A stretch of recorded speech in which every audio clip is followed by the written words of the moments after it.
Assalamualaikum warahmatullahi wabarakatuh. Kembali lagi bersama Tokyo Jawa.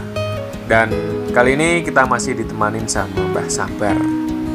Dan dalam kesempatan kali ini Mbah Sabar ingin bercerita tentang pengalamannya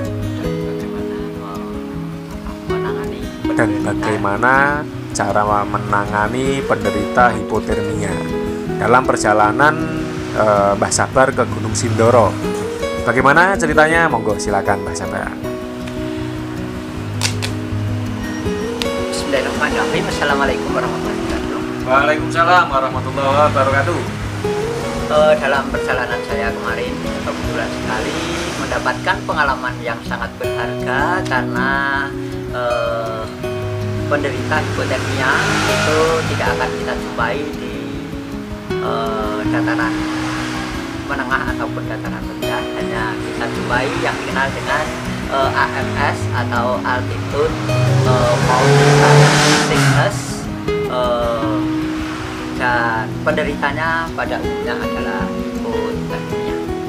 Hipotermia ini barangkali seorang dokter sekalipun atau para medis juga tidak pernah menangani kasus ini karena tidak pernah mendapatkan pasien, karena pasien pada umumnya di ketinggian, sementara para medis maupun dokter itu di tempat kerjanya ataupun di tempat prakteknya itu rata-rata di pemukiman atau bahkan perkotaan. Nah, karena itu bagi penggiat kegiatan alam jangan sampai mengabaikan faktor kelengkapan pendakian. Hal yang kadang tidak diperhatikan oleh para pendaki diantaranya adalah misalnya saja menggunakan pakaian sekenanya. Misalnya saja ada yang memakai jeans ke gunung, sebenarnya boleh-boleh saja, hanya apabila karena cuaca di gunung itu sedemikian cepat berubah, dalam waktu sekejap panas, kemudian menit kemudian menjadi redup, tertutup oleh angin dan tertutup oleh awan, kemudian diterpa badai dan kemungkinan hujan, dan sebentar kemudian cuaca menjadi cerah, sehingga kita memang apabila berkegiatan ke gunung semuanya harus kita persiapkan dengan matang. Di antaranya adalah mengenai busana atau pakaian, terutama di antaranya adalah apabila kita menggunakan pergi ke gunung, sebaiknya menggunakan pakaian yang tidak terbuat dari bahan katun ataupun apalagi bahan denim yang orang menyebutnya sebagai jeans.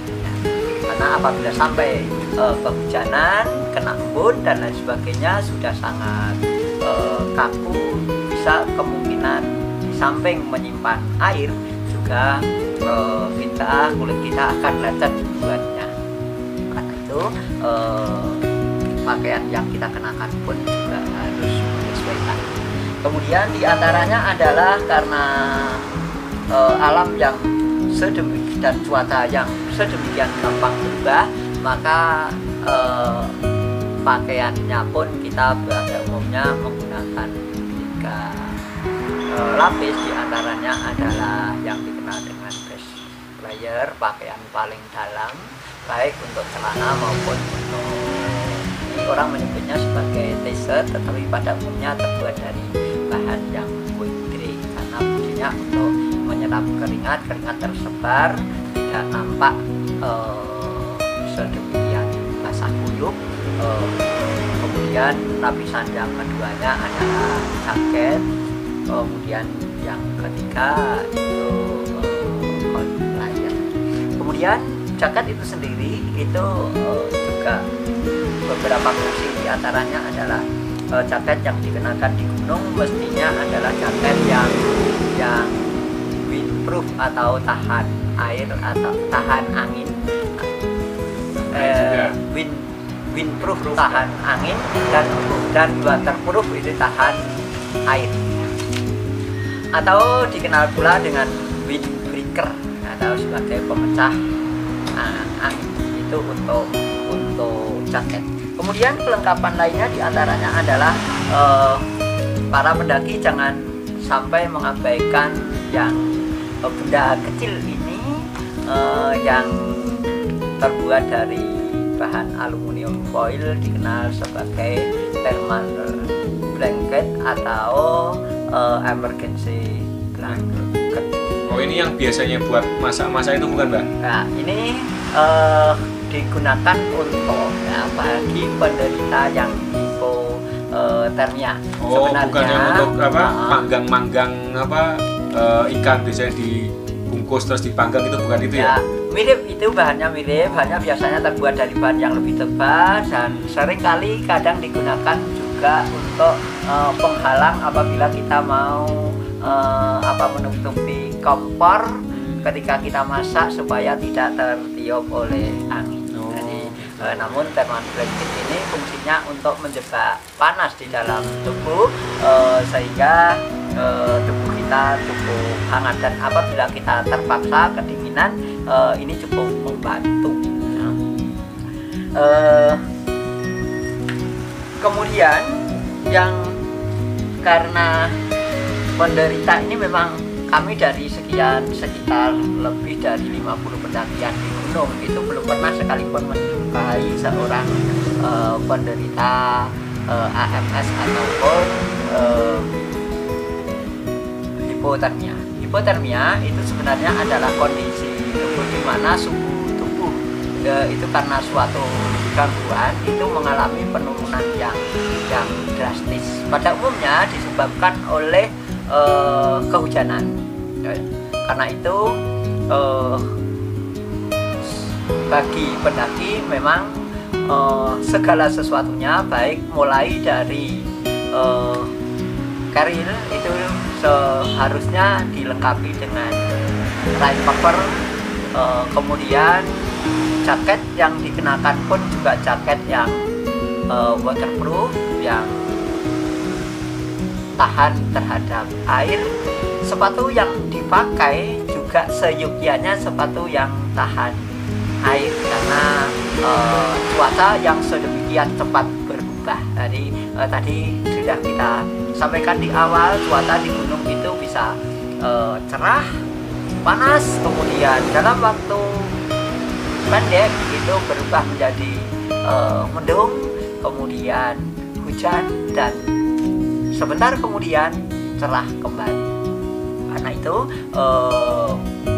busana yang dikenakan atau apparel yang dikenakan adalah memang memenuhi kebutuhan. Kemudian untuk karena kasusnya langka sehingga kita kadang sudah mempelajari bagaimana menolong orang yang mengalami hipotermia, juga karena jarangnya kasus terjadi, tetapi sebenarnya juga tidak jarang karena pada pendaki-pendaki yang kurang berpengalaman seringkali mengalami ini dan berakibat fatal, karena banyak kasus yang bagi korban yang tidak tertolong itu mengalami kematian. Karena itu bagi pendaki sebaiknya juga melengkapi diri dengan apabila kondisinya angin, kita paling tidak menggunakan jaket windproof atau windbreaker yang cukup dapat menahan terhadap terpaan angin sehingga kita tidak terlalu kedinginan. Kemudian penyebab kedua tadi sudah kita sampaikan, diantaranya adalah karena udara yang dingin, orang perlu adaptasi. Maka sebaiknya memang bagi orang yang khususnya yang berasal dari dataran rendah itu kalau mendaki sebaiknya menggunakan waktu beberapa hari, tidak langsung dari dataran rendah naik mobil atau sepeda motor kemudian langsung naik ke puncak turun lagi. Ini tidak dianjurkan karena tubuh pun perlu harus mengalami penyesuaian adaptasi. Nah, sehingga akan sangat bijak apabila khususnya yang berasal dari dataran rendah kepada domisilinya dataran rendah itu sebaiknya ngecamp di pos 2 barang semalam, kemudian nanti melanjutkan perjalanan sampai di pos 4 atau pos 5 melakukan camping lagi, baru kemudian esok harinya melakukan summit attack atau pendakian ke puncak. Mengapa begitu? Karena menghindari hal-hal fatal terjadi, yaitu hipotermia. Hipotermia yang kedua disebabkan oleh orang yang kehujanan, sehingga orang yang pergi ke gunung memang seyogyanya pakaian baik itu mulai dari kaos kaki, kemudian celana, base layer itu hendaklah rangkap, mengingat kalau terjadi kehujanan kita belum siap dengan tenda atau flysheet dan lain sebagainya, kita tentu akan guyup dibuatnya oleh akibat dari hujan tersebut. Kemudian kita seyogyanya apabila sudah kehujanan, maka bila memungkinkan di situ kita mendirikan tenda, maka kita sebaiknya mendirikan tenda dan kita istirahat, ganti pakaian, kemudian semua sepatu khususnya yang akan dipakai kembali esok misalnya harus kita tiriskan, tidak ada air yang menggenang. Kalau memungkinkan ada sumber pemanas, kita panaskan supaya esok dapat kita pakai kembali. Kemudian sekali lagi orang di gunung jangan terlalu memaksakan diri, memaksakan kehendak melawan alam, karena betapapun kita tidak akan mungkin bisa menaklukkan alam. Terlalu sombong kita apabila kita dapat menaklukkan gunung. Baru medannya saja sudah sedemikian berat, belum lagi alamnya, belum lagi kalau kita salah orientasi, tersesat dan lain sebagainya. Terlalu banyak hal yang menjadikan kita mestinya merasa kecil di hadapan alam, apalagi di hadapan Sang Pencipta Tuhan. Karena itu mendaki gunung diharapkan juga mendapatkan manfaat sebagai tadabbur alam, sehingga kita semakin lebih bersyukur terhadap Tuhan atas berbagai kemurahannya. Kemudian kelengkapan lain, walau tidak harus itu di samping thermal blanket, kita juga perlu menyediakan di dalam satu rombongan kalau bisa menyediakan oksigen ya, tabung oksigen yang sebenarnya ini hanya tidak dapat dimanfaatkan saja, tetapi sebenarnya bobotnya sangat ringan, hanya bobot dari kalengnya saja, sementara oksigennya sendiri relatif walau punya massa, tapi masanya itu sebenarnya tidak terlalu berarti, hanya tempatnya saja yang cukup memakan tempat ya. Ini dapat digunakan untuk membantu meringankan beban bagi penderita hipotermia yang dalam kondisi masih dapat bernapas. Ini dapat dilepas tutupnya, kemudian sudah disertai dengan cerobong yang diperuntukkan bagi penderita, kemudian barulah digunakan untuk menutup ini hidung, kemudian dengan aba-aba oksigen disemprotkan ini sehingga akan membantu bagi penderita asma, kemudian sesak nafas ataupun yang jantung dan paru-paru itu akan sangat terbantu oleh bahan, maksud saya adalah oksigen. Kemudian untuk pertolongannya sebenarnya cukup mudah. Yang pertama adalah pasien itu dibawa ke tempat teduh yang tidak terkena angin secara langsung. Jadi kalau bisa flysheet kita buka, kemudian digunakan untuk menaungi. Kalau toh tidak ada, ya yang intinya adalah di tempat yang agak nyaman dan terlindung, bisa di bawah pohon ataupun yang lain, tetapi diusahakan untuk agar tidak terkena terpaan angin, karena terpaan angin akan menambah dingin. Kemudian yang kedua, sediakan pula apabila ada pakaian yang basah, baik karena keringat atau apalagi air hujan, itu harus dilepas dan digantikan dengan pakaian yang kering.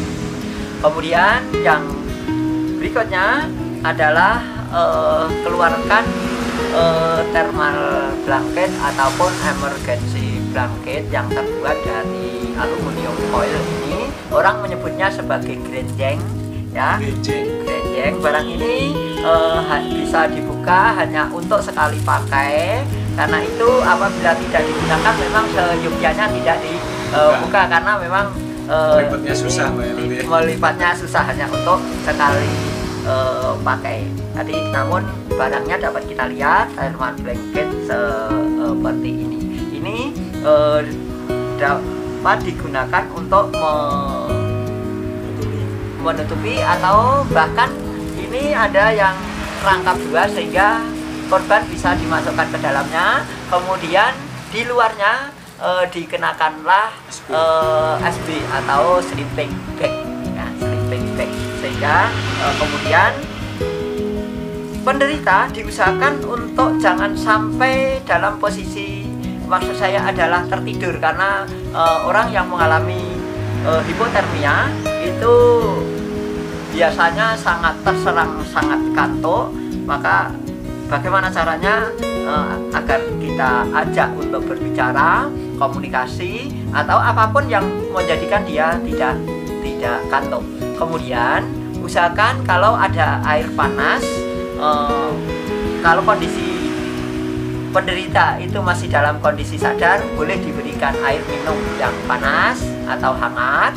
Tapi kalau kondisinya pingsan, jangan diberikan air minum. Demikian halnya makanan juga sangat membantu, karena dengan menyerap baik minuman maupun makanan itu akan menjadi sumber energi sehingga muncul panas dari darah.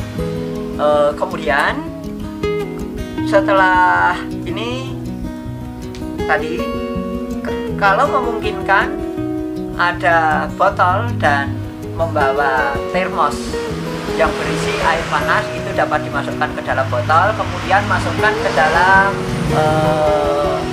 sleeping bag ataupun emergency blanket untuk yang langsung menyentuh kepada tubuhnya, sehingga kemudian apabila ada yang lain yang kondisinya sehat, itu dapat membantu mengalirkan panas melalui tubuhnya. Jadi yang dimaksud bisa tangannya dimasukkan atau bagian tubuh lain dimasukkan, sehingga mengalir hawa panas ke dalam ke tubuh korban, ke tubuh penderita. Itu beberapa cara. Nanti apabila dalam waktu yang beberapa menit, apabila kondisi penderita akan segera membaik, kemudian dia akan pulih seperti sedia kala. Dan agar tidak kondisinya ini, maka kondisinya tidak balik lagi, maka diberikan makanan dan minuman yang cukup dan ditahankan untuk sementara, jangan segera melanjutkan perjalanan.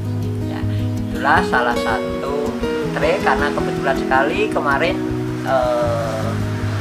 hari Minggu yang lalu penderita yang sudah cukup kritis itu ternyata terbantu dengan emergency blanket, sehingga walau nyawa atau mati dan hidupnya manusia itu di tangan Tuhan, tapi manusia harus berusaha untuk memberikan pertolongan apabila terhadap korban, karena kalau toh misalnya saja tidak tertolong, namun kita sudah berbuat seandainya karena Tuhan itu membuat sebuah peristiwa itu semuanya digunakan untuk pembelajaran bagi umatnya. Karena itu hal ini bagi saya adalah merupakan pengalaman yang berharga, karena menolong orang yang menderita hipotermia, sementara bagi penderita sendiri juga merupakan sebuah karunia karena dipertemukan dengan kami yang apabila hanya dalam hitungan detik saja lewat sedikit saya tidak ketemu, dan rombongan yang jumlahnya belasan itu juga tidak seorang pun membawa thermal blanket apalagi oksigen. Itulah salah satu oleh kami perjalanan dari ke Gunung Sindoro lewat desa Katekan yang merupakan jalur pendakian yang sangat lama namun sepi, sehingga apabila teman-teman para penggiat alam menginginkan suasana yang sejuk, suasana yang tenang, maka jalur ini sangat kami rekomendasikan. Ya. Apabila pengalaman kami yang singkat ini bermanfaat, maka akan sebagai pembelajaran bagi diri kami maupun bagi penonton sekalian. Mantap. Jadi ini cerita Mbah Sabar tentang ada tipsnya, ada pembelajarannya juga, terus ada tata caranya, bagaimana komplit ya pokoknya. Terus Mbah Sabar juga menerapkan pas kemarin di perjalanan yang ketemu orang yang sempat hipo ya Mbak ya, sempat hipotermia dan tertolong. Kebetulan ketemu Mbah Sabar dan mungkin Allah masih memberikan umur dan memberikan kesehatan dan memberikan rezeki, akhirnya ketemu Mbah Sabar dan akhirnya tertolong gitu ya. Oke, mungkin cukup sekian. Oh ya, tadi Mbah Sabar kan bilang kalau misalkan peralatan itu salah satunya thermal blanket.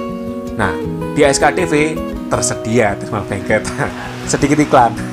Dan oke, cukup sekian Mbah Sabar, terima kasih. Next kita akan ngobrol lagi dan kayaknya Mbah Sabar minggu depan rencananya kemana nih Mbah? Sumbing via Prampelan. Nah, Mbah Sabar minggu depan berarti hari Minggu depan itu tanggal berapa Mbah? Tanggal 28. Tanggal 28. Yang berapa ya? Tanggal 30. Tanggal 30. Jadi kemungkinan sudah bulan Oktober nanti sudah. Oh iya betul. Berarti minggu depan itu tanggal hari Minggu 27 berarti. Tanggal 27 September nanti Mbah Sabar akan melakukan perjalanan ke Gunung Sumbing via mana tadi? Prampelan. Entah itu di mana. Nanti next Mbah Sabar juga akan cerita lagi pengalamannya seperti apa. Kita tunggu aja. Dan insya Allah akan mendapatkan pula oleh-oleh berupa pohon walitis. Oke, siap. Oke, cukup sekian. Mohon maaf bila ada kata-kata yang kurang berkenan. Wassalamualaikum warahmatullahi wabarakatuh. Waalaikumsalam.